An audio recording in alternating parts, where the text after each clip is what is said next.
رستہ ہی یہاں خود منزل ہے، ٹھوکر ہی یہاں ایک حاصل ہے، رستہ ہی یہاں خود منزل ہے، ٹھوکر ہی یہاں ایک حاصل ہے۔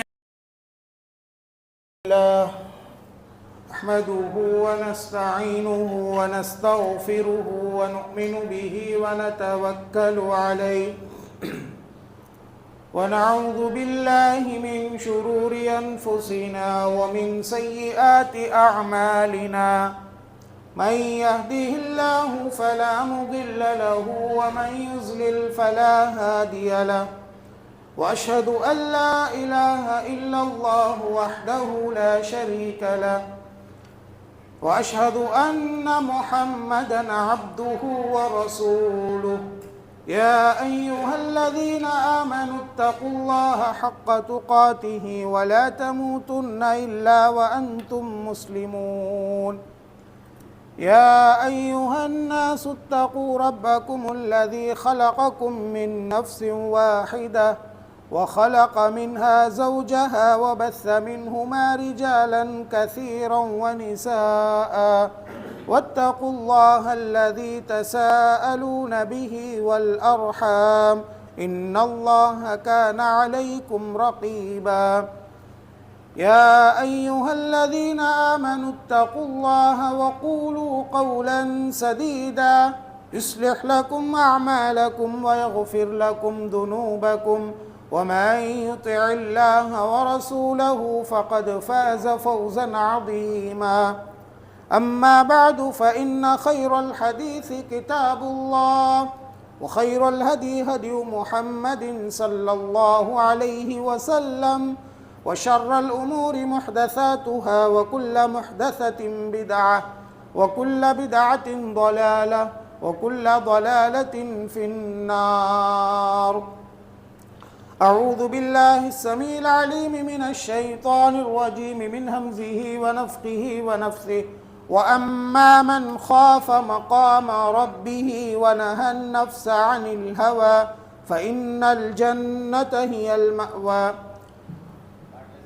محترم اسلامی بھائیوں، اسلامی ماں اور بہنوں، ہم سب سے پہلے اللہ رب العزت کی بڑائی و بزرگی بیان کرتے ہیں، جس نے ہم تمام لوگوں کو انسان بنا کر اس دنیا میں پیدا کیا۔ وہی اللہ ہے جو ہم کو کھلاتا ہے، پلاتا ہے، پہناتا ہے، غرض ہے کہ ہماری مصیبتوں کو، پریشانیوں کو، بیماریوں کو دور کرنے والا صرف اور صرف وہی ایک اللہ کی ذات ہے۔ وہی اللہ ہے جو عبادتوں کے لائق ہے۔ ساری عبادتیں اسی کے لیے ہونی چاہیے، ساری نمازیں، سارے روزے، سارے قربانیاں، سارے نذر و نیاز صرف اور صرف اللہ کے واسطے ہونی چاہیے۔ لاکھوں درود و سلام نازل ہو تمام انبیاء علیہم السلام پر، خصوصاً آخری نبی، پیارے نبی جناب محمد رسول اللہ صلی اللہ علیہ وسلم پر، جن کی محنتوں سے، جن کی کوششوں سے آج ہم سب لوگ اسلام کے سائے کے نیچے جگہ لے رہے ہیں۔ اللہم صلی علی محمد وعلی آل محمد کما صلیت علی ابراہیم وعلی آل ابراہیم انک حمید مجید، اللہم بارک علی محمد وعلی آل محمد کما بارکت علی ابراہیم وعلی آل ابراہیم انک حمید مجید۔ محترم سامعین، خطبہ مسنونہ کے بعد آپ کے سامنے سورۃ النازعات کی آیت کریمہ تلاوت کی گئی۔ اللہ تعالیٰ اس آیت کریمہ میں فرماتے ہیں، رہا وہ آدمی جو اپنے رب کے سامنے کھڑا ہونے سے ڈرتا رہا اور اپنے خواہشات نفس کی پیروی نہ کی تو اس کا ٹھکانہ جنت ہے۔ آیت کریمہ کے ترجمے سے آپ نے ملاحظہ کیا کہ اللہ تعالیٰ اس آیت کریمہ کے اندر جنت میں جانے والے آدمی کی صفت کو بیان کر رہے ہیں، بلکہ جنت میں جانے والے لوگوں کی دو صفات کو اس آیت کریمہ کے اندر بیان کیا گیا ہے۔ پہلی صفت کیا ہے؟ ایسا مسلمان جو اللہ کے سامنے کھڑے ہونے سے ہمیشہ ڈرتا رہا۔ اللہ کے سامنے کھڑے ہونے سے ڈرنے کا مطلب کیا؟ میدان محشر کو یاد کر کے ہمیشہ ڈرنے والا، میدان محشر کو یاد کر کے کانپنے والا، حشر کے دن کو یاد کر کے ڈرتے رہنے والا مسلمان.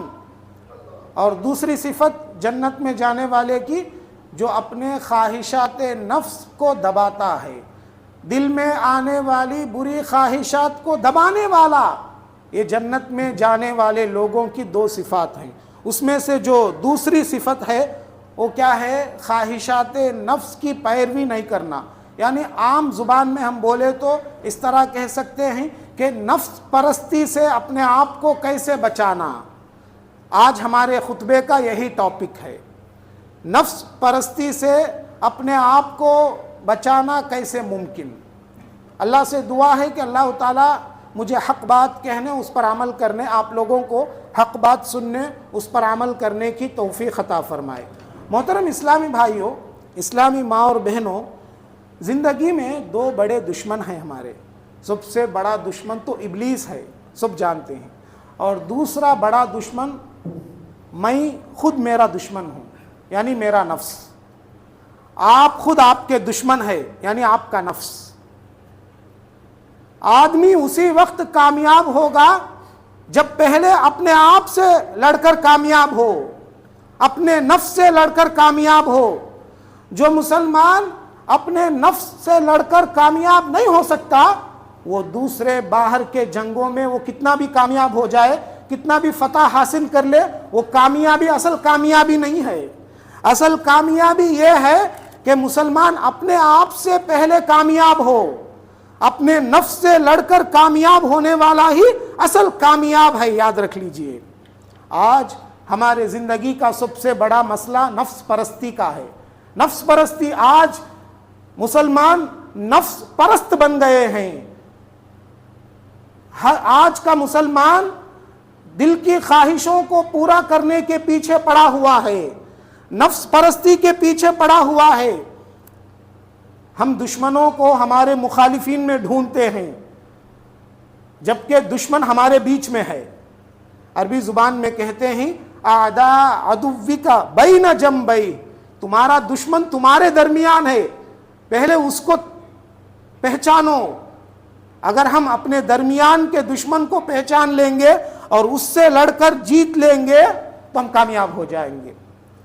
اگر ہم غور کریں گے تو ہم کو معلوم ہوگا محترم بھائیوں, یہ نفس پرستی اتنی خطرناک چیز ہے کہ اس نفس پرستی کی وجہ سے آج ہم کئی فضیلتوں سے محروم ہو جاتے ہیں. رات میں سوتے ہیں, فجر کے وقت الصلاۃ خیر من النوم کی آواز سنتے ہیں تو فجر کی نماز کو اٹھ کر جانے میں نفس پرستی رکاوٹ بن جاتی ہے. مؤذن صاحب حی علی الصلاۃ حی علی الفلاح کہتے ہیں, کاروبار کو چھوڑ کر مسجد کو جانے میں نفس پرستی رکاوٹ بن جاتی ہے. کسی غریب کو دیکھ کر غریب کو گلے لگانے سے نفس پرستی رکاوٹ بن جاتی ہے. اب دیکھ لو, یہ نفس پرستی کئی فضیلتوں سے ہم کو محروم کر کے رکھ دیتی ہے. نفس پرستی سے ہوشیار رہنا اور نفس پرستی سے ہمیشہ بچنے کی کوشش کرنا. محترم بھائیوں, یہ جو نفس کی انا ہے نا, یہ بہت خطرناک چیز ہے. نفس کی انا یعنی میں, میرا نفس, میں جیسا چاہتا ہوں ویسے ہی ہونا, میں جو سوچتا ہوں وہی صحیح. یہ نفس کی انا یہ بہت خطرناک چیز ہے.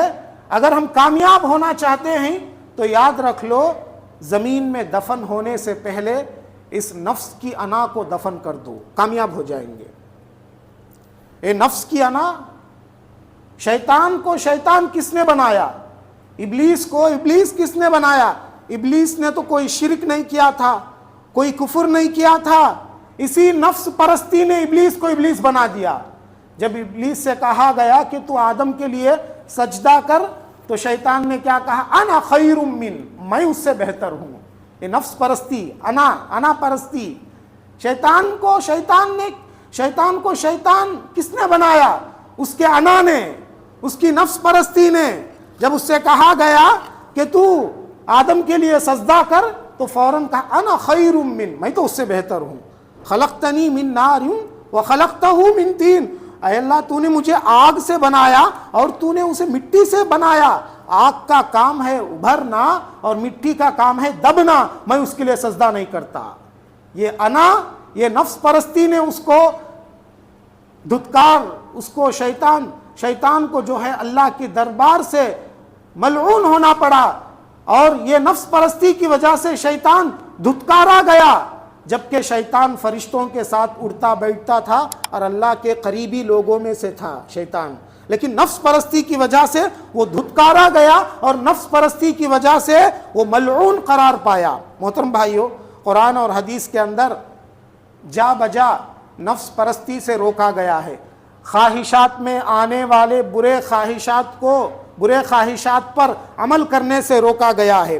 پیارے نبی صلی اللہ علیہ وسلم جب بھی خطبہ دیتے، خطبے کے اندر یہ الفاظ ضرور استعمال کرتے تھے، وَنَعُوذُ بِاللَّهِ مِن شُرُورِ أَنفُسِنَا وَمِن سَيِّئَاتِ أَعْمَالِنَا، اے اللہ میں میرے نفس کی برائی سے تیری پناہ چاہتا ہوں۔ نفس کی برائی سے پیارے نبی صلی اللہ علیہ وسلم ہمیشہ پناہ مانگتے تھے، ہر خطبے میں پناہ مانگتے تھے۔ اللہ کے نبی صلی اللہ علیہ وسلم صبح و شام یہ دعا کرتے تھے، یا حی یا قیوم برحمتک استغیث اصلح لی شأنی کلہ ولا تکلنی الی نفسی طرفت عین، اے زندہ رہنے والی ذات، اے قائم رہنے والی ذات، میں تیری رحمت سے تیری مدد مانگتا ہوں، لمحہ بھر کے لیے مجھے اپنے آپ کے حوالے مت کر، لمحہ بھر کے لیے مجھے اپنے آپ کے حوالے مت کر۔ ہمیشہ پیارے نبی صلی اللہ علیہ وسلم صبح شام یہ دعا کرتے تھے محترم بھائیوں۔ اور یہ اللہ کو یہ ادا بہت پسند آتی ہے کہ بندہ خود کا حساب لیتا ہے اور خود کا حساب لے کر اپنے آپ کو ہمیشہ گنہگار کہتا ہے۔ اللہ کو یہ ادا بہت پسند آتی ہے، اللہ کو یہ ادا بہت پسند آتی ہے کہ آدمی اپنے آپ کو ہمیشہ گنہگار سمجھے۔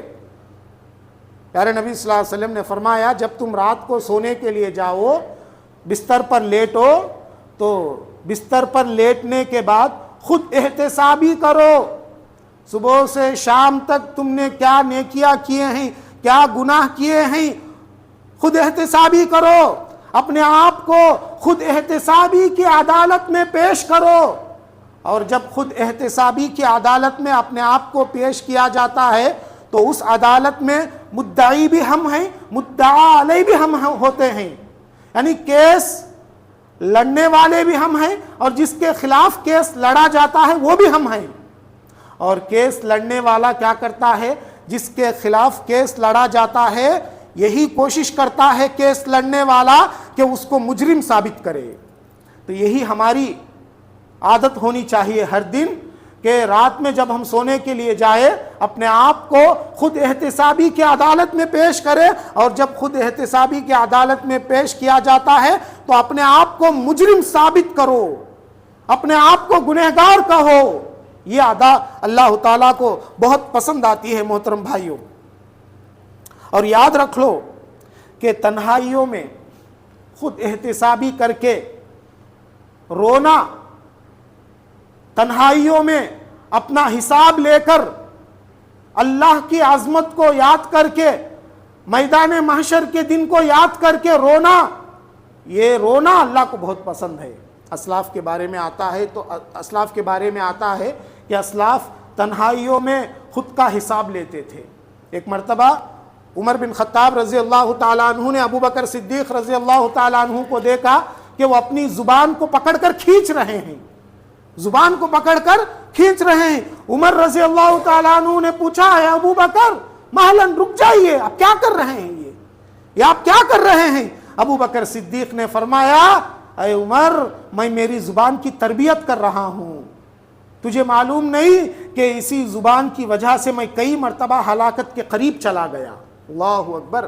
وہ ابو بکر جس کے بارے میں پیارے نبی صلی اللہ علیہ وسلم نے دنیا میں جنت کی خوشخبری سنا دی، وہ ابو بکر جس کے بارے میں پیارے نبی صلی اللہ علیہ وسلم نے فرمایا کہ دنیا میں میرا کوئی خلیل نہیں ہے، اگر میں کسی کو خلیل بناتا تو میں ابو بکر کو بناتا۔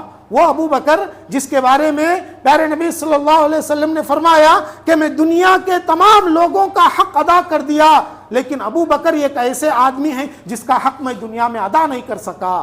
ایسے ابو بکر اپنا حساب کیسے لے رہے ہیں، تنہائیوں میں اپنے آپ کو کیسے سدھار رہے ہیں، دیکھیے غور کیجئے۔ کبھی ہماری تنہائیاں ایسی گزری ہے؟ کبھی ہماری تنہائیاں ایسی گزری ہے کیا؟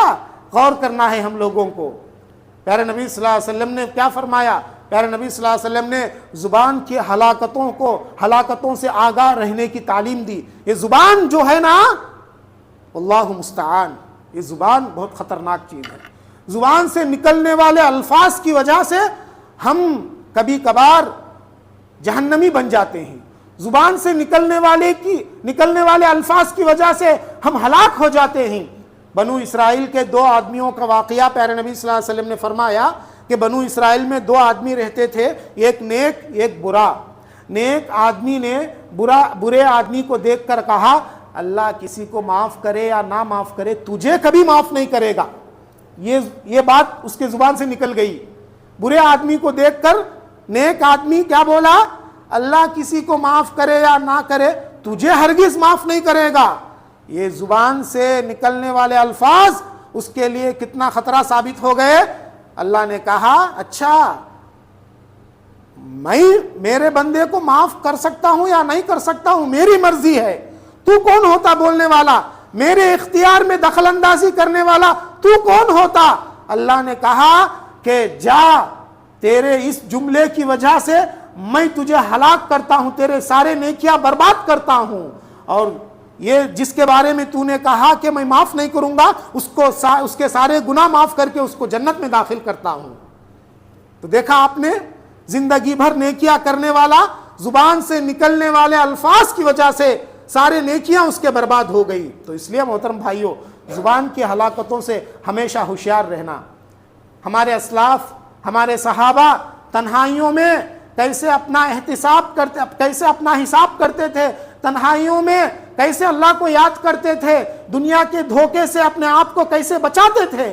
علی رضی اللہ تعالیٰ عنہ کے بارے میں آتا ہے کہ علی رضی اللہ تعالیٰ عنہ کبھی کبھار کہتے تھے دنیا کو خطاب کر کے، یا دنیا غری غیری فقد طلقتکی البتہ، کہتے تھے اے دنیا تو دوسروں کو دھوکہ دے، میں نے تو تجھے طلاق بائن دے دیا ہے، ایسا طلاق میں نے تجھے دے دیا ہے جس کے بعد پھر ملنا جائز نہیں ہوتا، جس کے بعد پھر ملاقات نہیں ہو سکتی، ایسا طلاق میں نے تجھے دے دیا ہے۔ اس جملے کی تفسیر کرتے ہوئے علماء کہتے ہیں کہ علی رضی اللہ تعالیٰ عنہ یہ جملہ اس وقت کہتے تھے جب دیکھتے تھے کہ ان کا دل دنیا کی طرف ذرا مائل ہو رہا ہے تو فوراً کہتے تھے، یا دنیا غری غیری، اے دنیا تو دوسروں کو دھوکہ دے، مجھے دھوکہ نہیں دے سکتی، میں نے تو تجھے طلاق بائن دے دیا ہے۔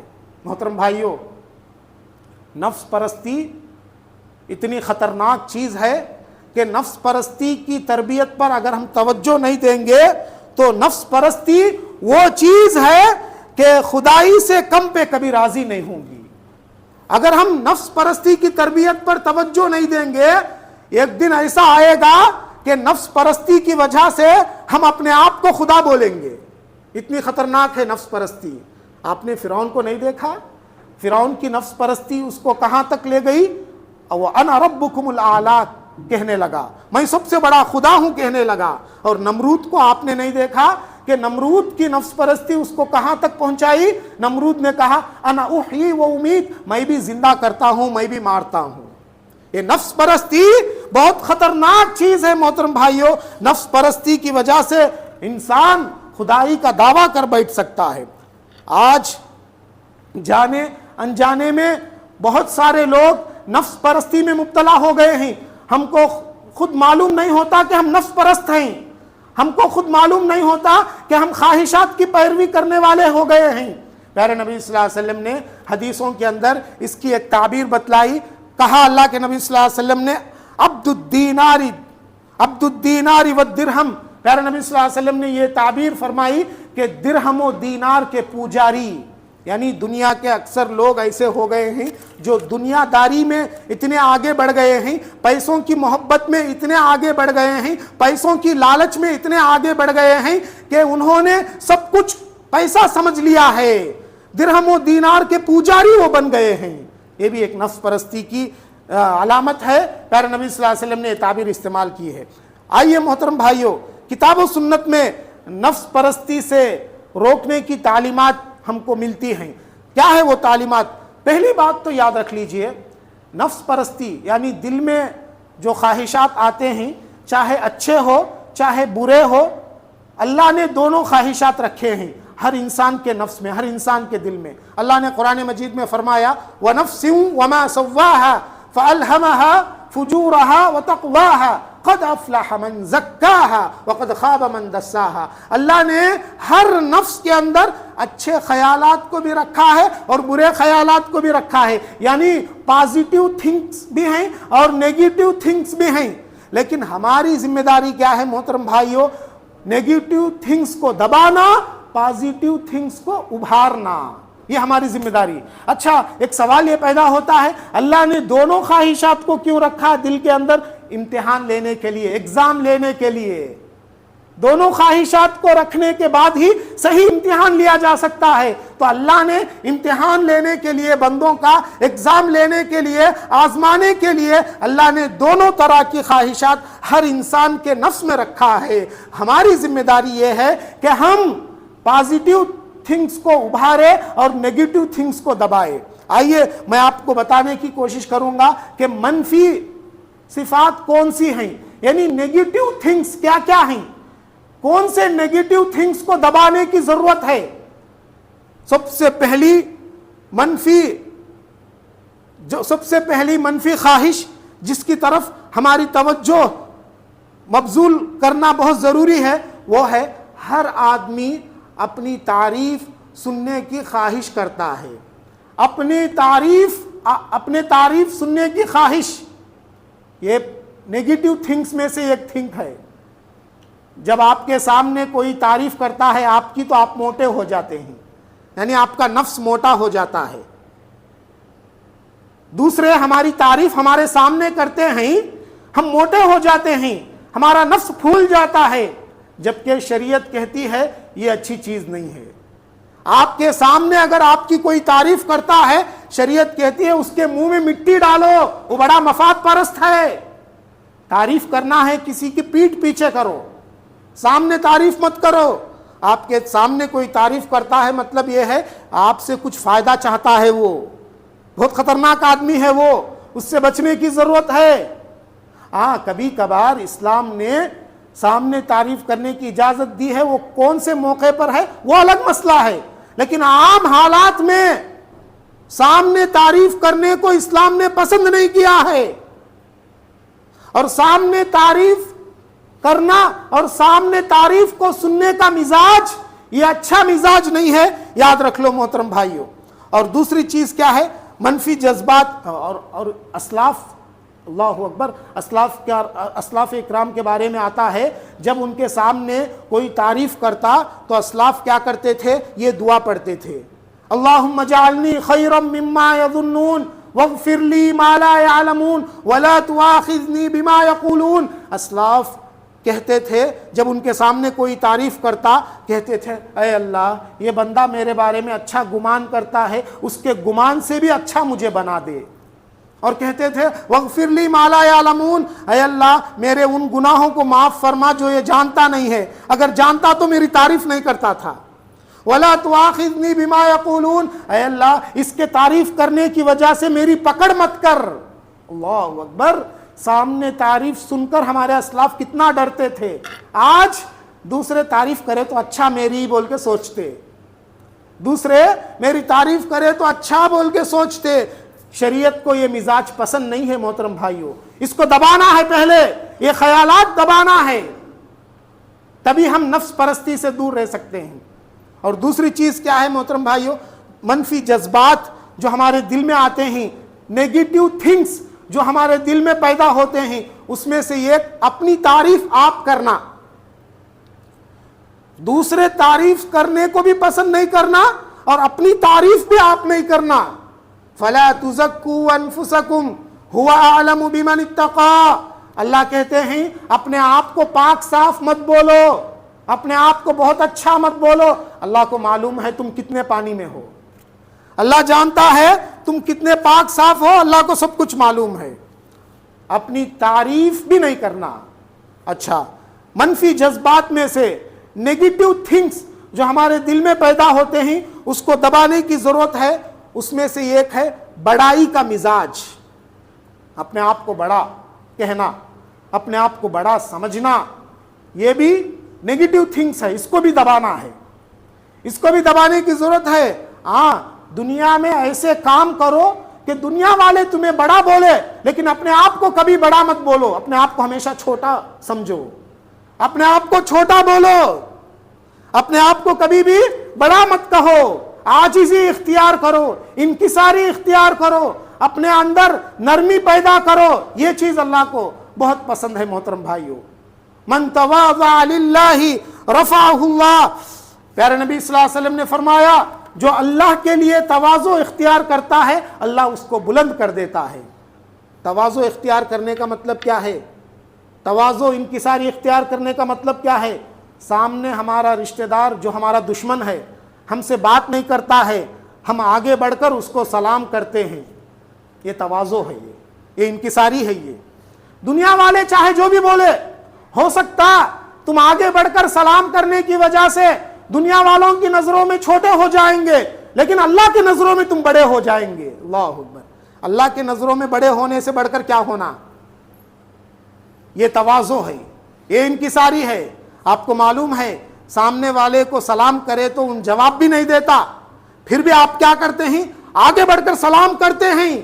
یہ تواضع، یہ انکساری ہے۔ ہو سکتا دنیا والے کہیں گے ایک ایسا ہے جی، ایک ایسا آدمی ہے یہ، سلام کا جواب بھی نہیں دیتا بول کے معلوم، پھر بھی آگے بڑھ بڑھ کر کرتا ہے۔ یہ دنیا والوں کے سامنے تم ہو سکتا چھوٹے ہو جائیں گے، لیکن اللہ کے نظروں میں تم بڑے بن جائیں گے۔ لہٰذا یہ بڑائی کا مزاج پہلے ختم کرو، اپنے آپ کو بڑے بولنے سے، اپنے آپ کو بڑے بولنے سے بچو محترم بھائیوں۔ اور اسی طریقے سے نیگیٹو تھنگس جو ہمارے اندر پیدا ہوتے ہیں، منفی جذبات جو ہمارے اندر پیدا ہوتے ہیں، اس میں سے ایک ہے حرص و ہوس، لالچ۔ قرآن مجید نے جس کو تکاثر کے نام سے یاد کیا ہے، یہ جو حرص و ہوس ہے نا محترم بھائیو، اللہ کی پناہ، یہ حرص و ہوس انسان کو برباد کر کے رکھ دیتا ہے۔ یہ لالچ، یہ حرص و ہوس جو بھی ہے، زیادہ ہونا، مال زیادہ ہونا، بنگلے زیادہ ہونا، گاڑیاں زیادہ ہونا، جو بھی ہے زیادہ ہونا، یہ زیادتی کی انسان کی جو خواہش ہے یہ کبھی ختم ہونے والی نہیں ہے۔ یہ حرص و ہوس کبھی ختم ہونے والا نہیں ہے۔ قرآن مجید نے کہا الہاکم التکاثر حتی زرتم المقابر، حرص و ہوس نے تمہیں ہلاک و برباد کر دیا یہاں تک کہ تم قبر تک جا کر پہنچ گئے۔ یہ حرص و ہوس ہے نا محترم بھائیو، یہ بہت خطرناک چیز ہے حرص و ہوس، یہ لالچ۔ پیارے نبی صلی اللہ علیہ وسلم نے حرص و ہوس کو سمجھانے کے لیے حدیث کے اندر تعبیر بیان کی، کہا لو کان لابن آدم وادیا من ذهب لابتغى الیہ ثالثا ولا يملأ جوف ابن آدم الا التراب۔ پیارے نبی صلی اللہ علیہ وسلم نے کہا کہ اگر آدم کے بیٹے کو سونے سے بھری ہوئی 2 وادیاں مل جائے، سونا، اللہ اکبر، سونا 1 کلو گرام رہے تو بہت زیادہ پیسہ۔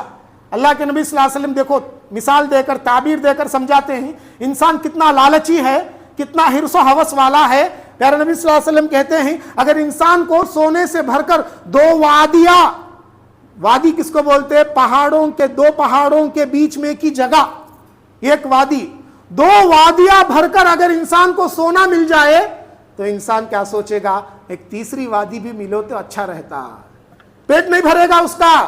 2 وادیاں ملے تو بھی پیٹ نہیں بھرے گا، ایک تیسری وادی بھی مل جائے تو اچھا رہتا بول کے انسان سوچے گا۔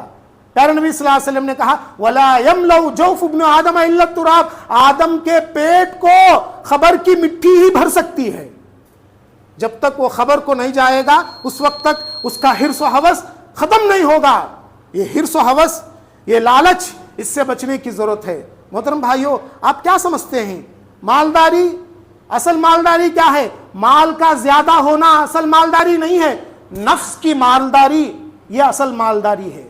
الغنا غنى النفس، پیارے نبی صلی اللہ علیہ وسلم نے کہا اصل مالداری نفس کی مالداری ہے، یعنی جس حالت میں آپ ہیں اسی حالت میں اللہ کا شکر ادا کرنا، جس پوزیشن میں آپ کو اللہ نے رکھا ہے اس پوزیشن میں رہ کر اللہ کا شکریہ ادا کرنا، یہ اصل مالداری ہے، یہ حرص و حوث، مال کی زیادتی، یہ اصل مالداری نہیں ہے محترم بھائیوں. اپنے اندر قناعت کو پیدا کرو.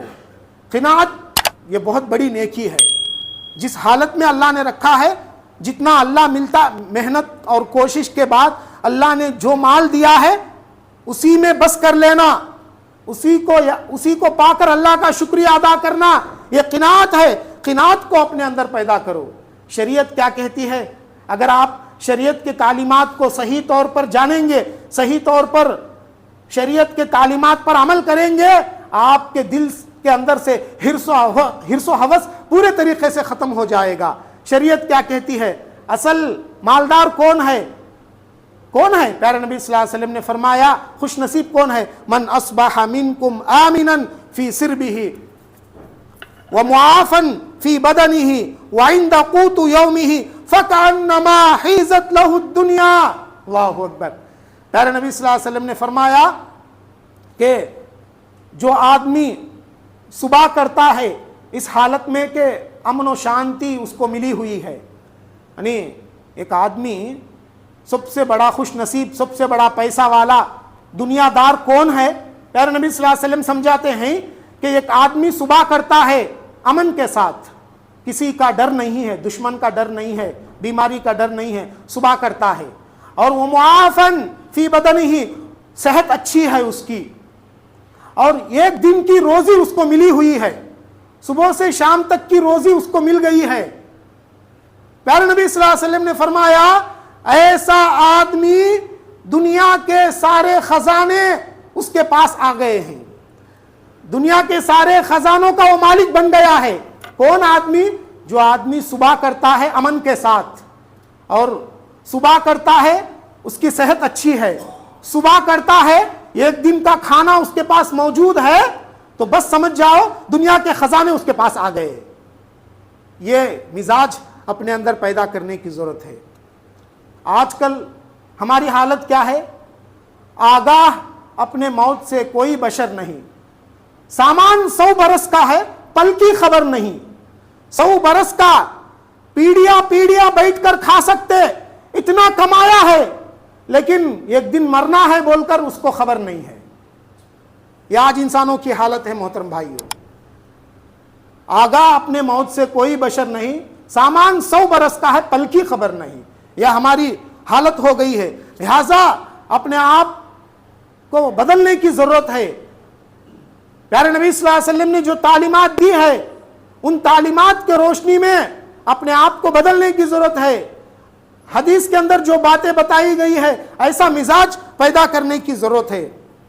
اس لیے یاد رکھ لو، جو منفی صفات اپنے اندر پیدا ہوتے ہیں ان منفی صفات کو دبانے کی ضرورت ہے. منفی صفات میں سے ایک صفت ہے غصہ. غصہ بھی انسان کے دل میں آنے والے نیگیٹو تھنگس میں سے ایک ہے. غصہ آتا ہے، غصہ آنا غلطی نہیں ہے. امام شافعی کہتے ہیں غصہ جس کو نہیں آتا وہ گدھا ہے. غصہ آنا انسان کی علامت ہے، انسان کی نشانی ہے. غصہ آنا بڑی بات نہیں ہے، لیکن غصہ آتے ہی غصے کا اظہار یہ غلطی ہے. غصہ آیا بیوی کو طلاق دے دیا، غصہ آیا کسی کو تھپڑ مار دیا، غصہ آیا کسی کو گالی دے دیا، یہ غلطی ہے، یہ غلطی ہے. اور لوگ غصے میں آ کر کسی کو گالی دیے تو کیا سمجھتے؟ میں بڑا آدمی سمجھتے. تو کیا بڑا؟ تو بڑا نہیں، تو سب سے چھوٹا، کمزور ہے تو. پیارے نبی صلی اللہ علیہ وسلم نے کیا فرمایا؟ طاقتور وہ نہیں ہے، بہادر انسان وہ نہیں ہے جو غصہ آ کر دوسروں کو پچھاڑ دے، دوسروں کو مار دے، بلکہ بہادر انسان، طاقتور انسان وہ ہے جب غصہ آتا ہے تو غصے کو پی لیتا ہے. وہ بہادر ہے، وہ طاقتور ہے. ایسے طاقتور بننے کی ضرورت ہے مجھے بھی، آپ کو بھی، ہم سب لوگوں کو. تو انسان کے دل میں جو نیگیٹو تھنگس آتے ہیں اس میں سے ایک ہے غصہ. اس کو دبانے کی ضرورت ہے. اور اسی طریقے سے انسان کے دل میں جو منفی جذبات آتے ہیں، نیگیٹو تھنگس جو آتے ہیں، وہ انتقام لینے کا جذبہ، بدلہ لینے کا جذبہ. کوئی مجھے مارا تو، کوئی مجھے گالی دیا تو ایک گالی کے بدلے میں 10 گالیاں دینا چاہتا ہوں، ایک مار مارا تو میں 100 مار مارنا چاہتا ہوں. یہ انتقام کا جو جذبہ ہے نا، اس کو بھی دبانے کی ضرورت ہے. ہاں اسلام نے یہاں تک اجازت دی ہے، وَجَزَاءُ سَيِّئَةٍ سَيِّئَةٌ بِمِثْلِهَا، اگر آپ کو کوئی ایک مار مارتا ہے بدلے میں تم بھی ایک مار مار سکتے ہو، اسلام میں اجازت ہے۔ لیکن اس کے بعد فوراً اللہ نے کہا فَمَنْ عَفَا وَأَصْلَحَ فَأَجْرُهُ عَلَى اللَّهِ، جو معاف کرتا ہے، جو صلاح کر لیتا ہے، اصلاح کر لیتا ہے، اس کا اجر تو اللہ کے پاس ہے۔ اللہ اکبر۔ بدلہ لینا، جتنا آپ کو تکلیف ہوئی ہے اتنا آپ بدلہ لے سکتے ہیں، لیکن اللہ نے کہا جو معاف کرنے والا ہے وہ بہت بڑا آدمی ہے۔ معاف کرنے سے ہم چھوٹے نہیں بنتے، معاف کرنے سے ہم بڑے بن جاتے۔ چھوٹا کمزور انسان تو وہ ہوتا ہے جو بدلہ لے لیتا ہے، طاقتور انسان تو وہ ہوتا ہے جو معاف کرتا ہے۔ تو لہٰذا یہ انتقام کا جو جذبہ اپنے اندر پیدا ہوتا ہے، بدلہ لینے کا جو جذبہ اپنے اندر پیدا ہوتا ہے، اس کو دبانے کی ضرورت ہے۔ جب بدلہ لینے کے جذبے کو دبائیں گے تو ہم خود بخود بہت بڑے انسان بن جائیں گے۔ یہ چند باتیں ایسی ہیں جس کو بیان کرنا بہت ضروری تھا، میں نے آپ کے سامنے بیان کیا۔ یعنی ہمارے دل میں آنے والے جو نیگیٹو تھنگس ہے اس کو دبانا ہے، پازیٹیو تھنگس کو پروان چڑھانا ہے، اسی وقت ہم کامیاب بنیں گے، اسی وقت ہم کامیاب ہوں گے۔ پورے باتوں کا خلاصہ کیا ہے محترم بھائیوں؟ پورے باتوں کا خلاصہ یہ ہے کہ ہمارے دل میں جو نفس امارہ، دل کے اندر جو نفس کی جو 3 قسمیں ہیں، ایک نفس امارہ، نفس لوامہ، نفس مطمئنہ۔ نفس امارہ کس کو بولتے ہیں؟ ایسا نفس جو ہمیشہ برائی کا خیال ڈالتے رہتا۔ نفس لوامہ ایسا نفس جب ہم غلطی کرتے ہیں تو ہم کو ملامت کرتا، تجھ سے غلطی ہوئی، تجھ سے گناہ ہوا، اپنے آپ کو سدھار لے، ملامت کرنے والا۔ نفس مطمئنہ ایسا نفس جو نیکیاں کرتے کرتے کرتے کرتے کرتے مطمئن ہو گیا، اللہ پر ایمان لانے پر مطمئن، نمازیں پڑھتا ہے نمازوں پر مطمئن، روزے رکھتا ہے روزوں پر مطمئن، اللہ کے راستے میں صدقہ و خیرات کرتا ہے صدقہ و خیرات کرنے پر مطمئن۔ یہ نفس مطمئنہ ہے۔ تو دنیا کے اندر میرے اور آپ کے سامنے چیلنج ہے نفس امارہ کو نفس مطمئنہ بنانے کا۔ نفس امارہ کو نفس مطمئنہ بنانے کا چیلنج ہے محترم بھائیوں۔